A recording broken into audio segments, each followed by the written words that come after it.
ચાલો એકદમ નવી રીતે ટામેટાની ચટણી બનાવીશું. અત્યારે આ ખૂબ જ વાયરલ રેસીપી છે. તો આ ચટણી બનાવશો ને તો સબ્જીની પણ જરૂર નહીં પડે. તો ટામેટાં, લીલા મરચાં, ડુંગળી અને લસણ લઈ લીધું છે.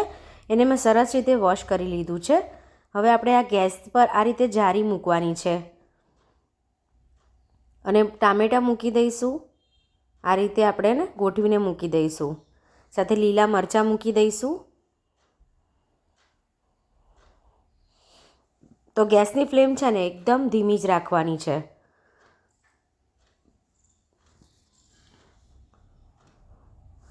જે પ્રમાણે સ્પાઇસી ખાવું હોય ને એ પ્રમાણે મરચું એડ કરવાનું. સાથે લસણ પણ મૂકી દઈશું. જો આ ફોલેલું લસણ ના હોય અને તમારી સાથે આખું લસણ હોય તો એ સ્કીન સાથે જ મૂકી દેવાનું. પછી ઠંડુ થાય એટલે સ્કીન કાઢી લેવાની.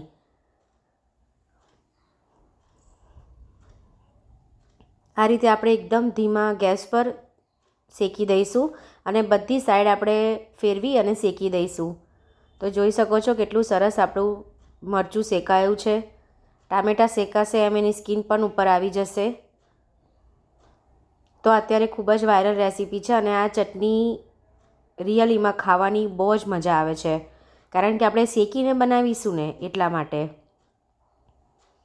અને આમાં કોઈ જ વાર નથી લાગતી, કોઈ વધારે મહેનત નથી લાગતી. ટેસ્ટમાં તો બહુ જ ફાઇન લાગે છે.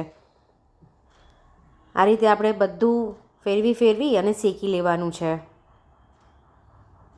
તો આ શેકાશે ને એમ એનો ટેસ્ટ બહુ જ મસ્ત આવે છે. તો જો આ એક રીતે તમે ચટણી હોય ને તો જો તમને શાક બનાવવાનો ટાઈમ ના હોય ને તો પણ ચાલે. આ ચટણીને તમે ફ્રીજમાં સ્ટોર પણ કરી શકો છો. 3 થી 4 દિવસ સુધી સારી રહે છે.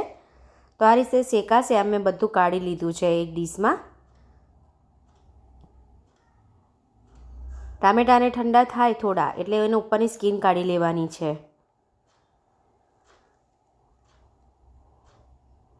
અને આ શેકેલા ટામેટાની ચટણી તો બહુ જ મસ્ત લાગે છે. હવે ડુંગળી આપણે કટ કરીને આ રીતે એડ કરી દઈશું. લસણ, મરચું એડ કરીશું. સાથે ટામેટાને પણ એડ કરી દેવાના. અને ધાણા એવા સારા પ્રમાણમાં આપણે એડ કરીશું. ધાણાના લીધે એનો ટેસ્ટ એકદમ રીચ આવે છે, એટલા માટે મેં ધાણા પણ એડ કર્યા છે.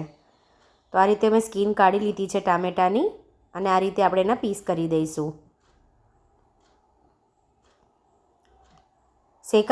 સરસ એવા શેકેલા હોય ને ટામેટાં એટલે ઇઝીલી એની સ્કીન નીકળી જ જાય છે. તો ટામેટાને પણ એડ કરી દેવાના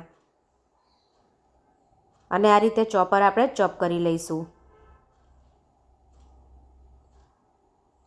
તો આ રીતે ચોપરમાં ચોપિંગ કરવાથી એની ચટણીનો ટેસ્ટ બહુ જ સરસ આવશે અને ફટાફટ થઈ જાય છે.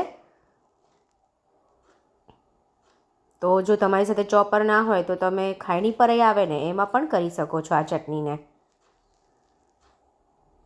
તો ધાણાના લીધે એનો ટેસ્ટ એકદમ રીચ આવે છે. બસ આ રીતે આપણે ચટણીનું સ્ટ્રક્ચર હોવું જોઈએ. હવે આપણે અંદર જ મસાલા એડ કરીશું. બધા ટામેટાની આ રીતે ચટણી બનાવી અને પછી મસાલા એડ કરે છે, પણ આપણે અંદર જ કરીશું. મીઠું એડ કરીશું ટેસ્ટ પ્રમાણે. સાથે કાશ્મીરી લાલ મરચું એડ કર્યું જેનાથી કલર બહુ ફાઇન આવે, અને તીખું પણ થોડું મરચું એડ કર્યું.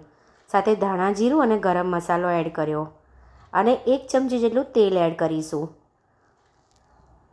આ રીતે આપણે એને ફેરવી દઈશું ફરી મસાલા એડ કરીને. તો આ રીતે મસાલા ક્રશ થશે ને ચટણીમાં, એની ફ્લેવર અને ટેસ્ટ બહુ જ મસ્ત આવે છે. તો ફાઇનલી આપણી વાયરલ ટામેટાની ચટણી રેડી છે. લુક્સમાં કેટલી ફાઇન લાગે છે, ખાવામાં એટલી ટેસ્ટી લાગશે. તો આ રીતે ચોક્કસથી ટ્રાય કરજો. લાગે છે ને સરસ, જોઈ શકો છો તમે. તો જો આ રીતે તમે ચટણી ના બનાવી હોય ને તો એકવાર ચોક્કસથી બનાવજો. અને હા ફ્રેન્ડ્સ, મારી રેસીપી જોતા હોય તો લાઈક, કમેન્ટ કરી દેજો અને ગમે તો શેર પણ કરી દેજો. ભાખરી સાથે હું તમને બતાવી દઉં બાઇટ કરીને. વાવ, કેટલું સરસ લાગશે ખાવામાં, બહુ જ ફાઇન લાગે છે. તો આ રીતે હું ફ્રીજમાં મૂકી દઈશ. આ રીતે તમે સ્ટોર પણ કરી શકો છો. મેં તમને કીધું એ પ્રમાણે 3 થી 4 દિવસ. ફ્રીજમાં એને કશું થતું નથી અને ખાવામાં તો બહુ મસ્ત લાગે છે. તમે બાળકોને લંચ બોક્સમાં પણ આપી શકો છો. Thank you friends, thank you so much.